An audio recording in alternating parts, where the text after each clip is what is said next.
teve uma notícia que estourou hoje, envolvendo o William Bonner, o apresentador do Jornal Nacional, que, aliás, de uns tempos para cá, anda muito aí nas manchetes dos jornais. Mas dessa vez, e vocês se lembram, desde o ano passado, o finalzinho de 2018, na verdade, ele tinha se afastado do Twitter, não queria mais e disse que ia dar um tempo, não acabou com o Twitter, mas fechou, deixou lá quietinho e continuou. O tio Bonner, como ele era conhecido no Twitter, estava temporariamente aposentado, mas voltou, e voltou com força total e por um motivo muito sério. Não foi para retomar o contato com os seguidores, para comentar as coisas que andam acontecendo nessa fase tão difícil como da travessa, nada disso. Ele voltou para o Twitter para defender o filho dele, para defender o Vinícius Bonner, não é? Um dos 3 filhos, um dos 3 gêmeos que ele teve com a Fátima Bernardes, num caso de fraude, porque é uma situação realmente muito séria, muito grave. Ele dizendo que realmente clonaram o CPF do filho dele. Há 3 anos já o pessoal vem fazendo inúmeras coisas em relação ao menino, compras, isso, aquilo, mas chegou num momento em que usaram para pedir o auxílio emergencial do governo. Esse auxílio de R$600, para vocês terem uma ideia. Claro que ele não precisa desse tipo de coisa. Esse tipo de fraude está existindo muito e dessa vez atingiu o filho de um profissional que está à frente do telejornal de maior audiência do país, né? E que vem travando uma batalha firme e forte há muito tempo contra a fraude, contra a corrupção, contra esse lado sombra que existe no nosso país. Então, a partir daí, para não restar nenhuma dúvida, ele resolveu vir a público para atestar a inocência do filho dele nessa história. O Vinícius nunca se inscreveu para pedir o auxílio emergencial. E sabe que o auxílio, segundo dizem, foi aprovado, né? Olha só que ironia, tanta gente precisando, não tem cadastro aprovado e de repente numa fraude como essa acontece até uma aprovação. São essas ironias da vida nessa fase realmente. Aí ele veio e fez uma série de postagens, uma série de tweets realmente falando, e a gente vai começar a ler aqui para vocês saberem o que realmente o William Bonner quer colocar em pratos limpos de qualquer maneira, porque tem muita gente, inclusive isso é papo de bastidor, que acha que uma coisa como essas pode vir a manchar a imagem dele, né? A imagem dele realmente profissional, ainda mais, né, nessa altura da história do Brasil. Aí, por isso que ele resolveu botar em pratos limpos mesmo. Vamos começar? Olha aqui. Interrompo o meu silêncio no Twitter para denunciar uma injustiça e uma fraude com dinheiro público. Primeiro, a injustiça. Estelionatários têm usado há 3 anos o nome e o CPF do meu filho para fraudes, como a abertura de empresas ou a contratação de serviços de TV por assinatura, entre outras. Constituí advogados para encerrar todas as falcatruas devidamente denunciadas à polícia, com queixas registradas em boletins de ocorrência. A repetição de fraudes chegou ao ponto de tornar recomendável uma troca do CPF, quer dizer, eles fraudam, né, clonam o CPF do menino e ele é que vai ter que trocar a documentação dele, não vai ter jeito. Mas o Bonner diz, mas no Brasil, a vítima de golpes dessa natureza precisa passar por uma longa provação em que tempo e dinheiro se esvaem no desenrolar do processo burocrático. E aí ele emenda, por justiça, não deveria ser assim. O meu filho e qualquer cidadão vítima de estelionato precisariam ser defendidos pela burocracia em vez de punidos por ela. Somos brasileiros, temos combatido cada nova fraude com persistência e resignação, mas elas não param. E aí entramos na questão da proteção do dinheiro público. Na terça, dia 19, eu fui informado de que o jornal Meia Hora tinha obtido documentos do suposto registro de meu filho no programa de auxílio emergencial do governo. Meu filho não pediu auxílio nenhum, não autorizou ninguém a fazer isso por ele. Mais uma fraude, obviamente. Apresentados os fatos, o jornal corretamente não publicou a matéria.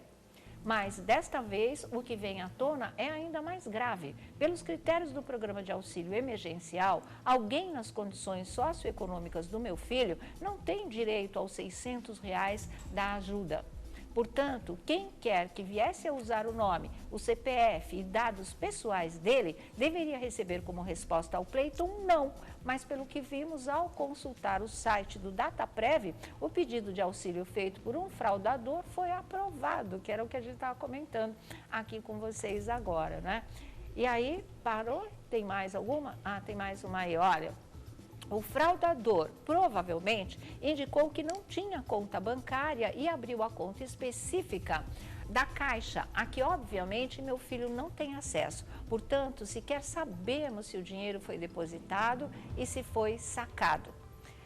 Leio no Globo que a Dataprev não verificou na Receita se os CPFs, embora pertencentes a pessoas sem renda própria, eram dependentes de cidadãos com renda, como filhos, filhas, parceiros, parceiras. Quantos entre esses foram vítimas de fraudadores, como aconteceu com meu filho? Pergunta o Bonner. Quantos entre esses realmente fraudaram o programa? Meu filho não fraudou, é vítima e pode provar. Não se zelou pela aplicação do dinheiro público? Quem protege os cofres públicos da ação dos estelionatários ou de pessoas mal intencionadas? Importante essa pergunta, né? Como já informei, prossegue o Bonner, há 3 anos meu filho tem sido alvo de golpes de estelionatários denunciados à polícia. Nesse caso, o crime é contra ele, contra todos os que tiveram os seus nomes indevidamente usados e também contra todos os brasileiros, porque ataca os cofres públicos. De nossa parte, apresentaremos nova queixa-crime. Da parte dos gestores do auxílio emergencial, esperamos apuração rápida da fraude, para que se resguardem o patrimônio público e a confiança dos cidadãos nos mecanismos de controle desse programa. E para que o controle eficaz do programa não prejudique ainda mais aqueles cidadãos que realmente precisam do auxílio nesse momento tão doloroso. Acabou aí? Então, é assim, não é? Preocupado não só com o filho, mas com toda a situação. Se fraudaram em nome do Vinícius Bonemer, filho do William Bonner e da Fátima Bernardes, quantos outros eles estão fraudando, estão lesando e não há um controle rígido, claro e objetivo em relação ao destino desse dinheiro público, tanto que essas coisas estão acontecendo, né? O Vinícius nem teria direito e o pedido de cadastro falso dele foi aprovado. Com quem ficou esse dinheiro? Com alguém que praticamente, né, ou provavelmente, nem precisaria, mas está aí pegando dinheiro público para fazer um mau uso dele com toda certeza. Para ajudar alguém nessa pandemia, para comprar cesta básica, para botar comida dentro de casa, é que não foi. Né? Mas, infelizmente, esse tipo de coisa aí acontece. Vocês estão vendo o Bonner e o filho e essa situação lamentável. E está certo, tem mais é que denunciar, ainda mais ele, né? Que tem essa audiência gigantesca, esse público que o conhece no Brasil inteiro. E nós vamos discutir sobre isso agora com Vladimir Alves, que já está aqui com a gente. Boa tarde, Sônia Abrão. Boa tarde a todos. Boa tarde. Tiago Rocha também Oi, aqui com a gente. Oi, gente. E também Boa o Felipe tarde, Campos, Sônia. né? Boa tarde, Felipe. O que você acha, Vlad? No mínimo, uma dor de cabeça. Total, porque né? esses dados do Vinícius já estão rodando em tudo quanto é grupo de WhatsApp no Brasil inteiro. Por isso que a polícia está aconselhando a trocar? Por quê?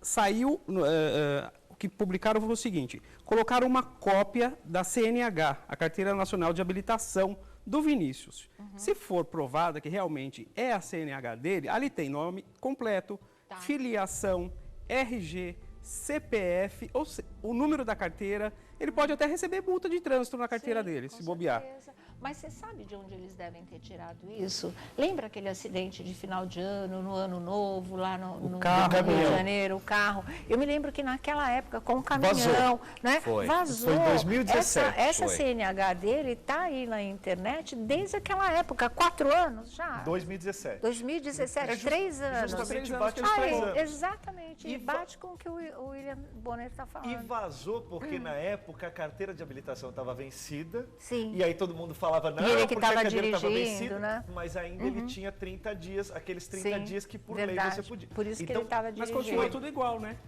Os dados, CPF, RG, Sim, carteira então, nacional, sim. filiação, não Por- mudou nada. Porque não é fácil. Não é infelizmente, não é fácil você provar tudo isso. Você imagina quanto deve estar sofrendo, cara? Porque assim, quem está assistindo, inclusive, é um alerta. Nunca tire foto da sua CNH e mande para pessoas que você não sabe. Cartão de crédito, porque às vezes a pessoa manda, "Não, olha, é uma pessoa de confiança." Ou então você vai fazer uma compra aqui na loja, tira a foto aí do seu cartão de crédito, tira a foto do verso também. A pessoa, de forma, né? Fala assim, poxa vida, eu quero mesmo aquele produto, eu vou... Depois a pessoa fica passando aquele cartão de crédito, depois a pessoa fica usando os seus dados, o RG, o CPF. Então, gente, tome muito cuidado. E isso, infelizmente, é por esse motivo, porque em 2017, quando ele se envolveu nesse acidente de trânsito, desde aquele momento a carteira dele rodou. Exatamente. Por causa dos 30 Tem dias. gente se aproveitando dos dados dele Não é? para aplicar golpes como agora esse. Porque se você for, se o DataPrev for analisar, pelas próximas 4 gerações, os descendentes do Bonner não vão precisar desses R$600. Sim. Isso, ele já está com a vida ganha. Ainda os mais depois do descendentes dele aumento também, da Globo, mas né? ainda com um aumento. Que foi para 900 mil, né? Foi, 900, foi. 600 para Então, 900 ele mil. deixa isso claro, o filho dele não precisa. Mas vocês sabem que ontem eu conversei muito com o André Azeredo, que é o da Record, ele está muito focado nessas histórias agora de pandemia e fraudes pela internet. Sim. Aumentou 65%. Claro, tá todo mundo pedindo Tá todo tudo mundo em por casa. internet. Não, e outra coisa, está todo mundo em casa. Eu, por exemplo, eu já recebi umas 3 ligações de golpe Sim. em casa. Então, tem que ficar ligado, realmente. E assim, não passa RG, não passa nenhuma foto, absolutamente nenhuma imagem de documento. Se falarem assim, tem uma senha, depois... Eles têm uma história mas tão bem feita, que eles te mandam um SMS com um código, que esse código entra na senha do teu banco. Vai tudo pro celular dele. É uma coisa absurda. Então, assim, quanto mais os bancos também buscam driblar e blindar todas essas fraudes, mais eles conseguem entrar e fazer as coisas acontecerem. Não para, é uma guerra virtual mesmo, e questão de segurança é muito delicado, é muito complicado. No caso do Vinícius, o filho do William Bonner, ele nem teve culpa, ele não postou foto nenhuma de documento na internet, é que vazou da delegacia, foi lesado, né? Ele foi lesado, ele foi vítima também de um crime. É que pegaram alguém da delegacia onde foi registrada a ocorrência do acidente naquele ano novo de 2017, fotografou, jogou na internet, a imprensa republicou, repostou aí e a coisa ficou para sempre, né? Faz 3 anos que esse documento está aí. 2017. 4 de janeiro de 2017, faz 3 anos que isso está rodando por aí. E 3 anos exatamente é o que o Bonner está dizendo que o filho dele vem sofrendo esse tipo de golpe, esse tipo de fraude, né? De tipo de compra, de tudo que você possa imaginar. O pessoal usa o documento para tudo realmente, você fica absolutamente indefeso. Aí você vai, você denuncia, é uma burocracia danada, é uma papelada danada. 3 anos eles não conseguiram resolver isso. Olha que ponto chegou. Deu tempo de muito mais bandido, picareta, vigarista se aproveitar dos dados do rapaz. É um horror, né? É um horror, é um horror o que estão fazendo, principalmente nessa fase. Você viu aquela senhora com R$70 mil, ela tomou um golpe de R$70 mil. Nossa, gente. que judiação, é muita sacanagem. Às vezes é uma economia de uma vida inteira, sabia? O rapaz conseguiu entrar, o bandido conseguiu entrar no WhatsApp do filho dela, ele mandou a mensagem com a foto do filho para a senhora, pedindo R$25 mil, depois mais ela pediu 25 mil, depois mais 20. E ela foi fazendo as transferências. R$70 mil ela entregou na mão do bandido. É uma judiação. Então, agora, como o Bonner deixou bem claro, só voltou ao Twitter por conta disso, ele mesmo disse, para defender o filho dele, que é absolutamente inocente nessa história, não é? Tá tudo aí. porque realmente é uma coisa que precisa ficar absolutamente transparente. Porque o povo está falando por aí. Você pode saber que em qualquer esquina, você viu o filho do Bonner, ele não precisa, mas ele ganhou os 600 reais do governo. É verdade. Porque tem gente que lê só um título, tem gente que não lê a notícia toda, um vai passando pro outro, aquele Qualquer telefone um sem pode fio. escrever qualquer notícia hoje Sim, na internet, aí você põe no sim, Facebook, sim. isso vira igual rastro de pólvora que o povo sai compartilhando. Não, e mais do que isso, alguém pode tentar usar esse caso realmente para manchar a imagem profissional do Também, pai. não tenha né? dúvida. Exatamente. Não tenha dúvida. Então, agora ele já esclareceu tudo. Realmente, a melhor defesa é Ele o vai ter que ataque. trocar tudo, né? E vai ter que trocar trocar toda a todos os números de documentação documento. do menino. Toda a Isso já está documentação. ficando, mas isso porque eles são pessoas esclarecidas e está demorando tudo isso. 3 anos. É, hein? 3 E sabem anos. que portas que devem bater, a quem deve você pedir. Imagina uma pessoa comum que não sabe para quem pedir o sufoco que ela passa. Exatamente. Bom, só para encerrar, as pessoas estão perguntando, mas e a Fátima? E a Fátima, que a Fátima Bernardes é a mãe do rapaz, não se manifestou. Ela voltou hoje ao programa, voltou hoje a apresentar o encontro, do qual ela ficou afastada 2 dias por problemas de pele, voltou na boa, mas preferiu não tocar nesse assunto. Nem precisa também, né? O Bonner já esclareceu tudo, quanto mais ficar falando sobre isso, mais repercussão tem e pior fica a história, a pressão aí para cima do rapaz.